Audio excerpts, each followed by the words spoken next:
Pecha Kucha means chit-chat in Japanese, and it's typically a 20 by 20 presentation in which you have a format of 20 chosen images, each shown for 20 seconds.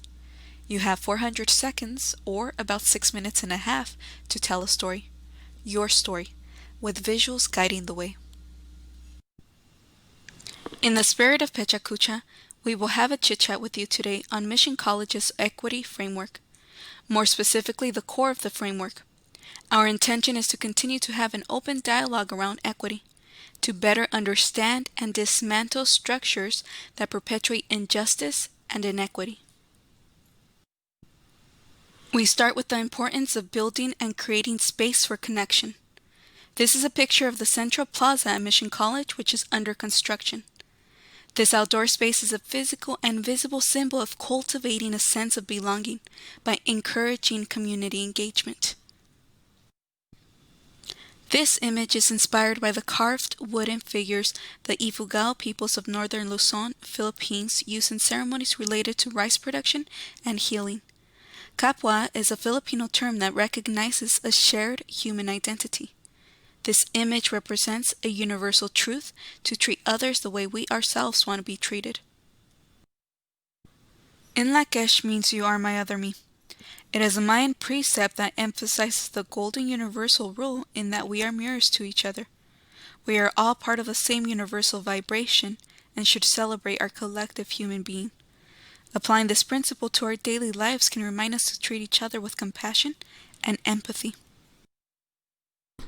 Empathy, the ability to understand and share the feelings of another, is crucial to practicing equity. However, one cannot truly cultivate empathy before learning to love oneself. Picture yourself as a flashlight. Inside are two batteries. One is charged with the compassion you give yourself, and the second is the gift you can share with others. If one of the batteries is drained, your light won't shine. In the words of the Dalai Lama, if you don't love yourself, you cannot love others. You will not be able to love others. If you have no compassion for yourself, then you are not capable of developing compassion for others.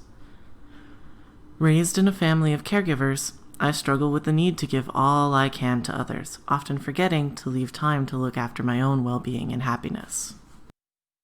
I have a bad habit of deriving my self-worth from the perceived usefulness. Self-esteem, or lack thereof, stems from self-love. My trick is to use empathy to refocus my perception of self-worth. Try to see yourself from the eyes of those who love you most. You respect them, so believe them when they say you deserve to feel confident and loved. Let them teach you to love yourself. Finding a balance for my personal and professional life, especially during this pandemic, is tricky. Like you, I am also in this situation that is beyond my control. I learned to understand that I cannot always do it all, nor do I know it all. The key to my balance is to go with the flow and have a purpose, to be present for my family, my colleagues, and my friends during this time. Joy, synonymous with happiness, is a contagious feeling. If you reflect that in everything you do, that same happiness will spread to others. For me, when I need a boost of joy, I look no further than to a picture of my daughter. That lights up my day immediately. Find your joy. Be joyful and spread joy to others. Sometimes we need support, and that's okay.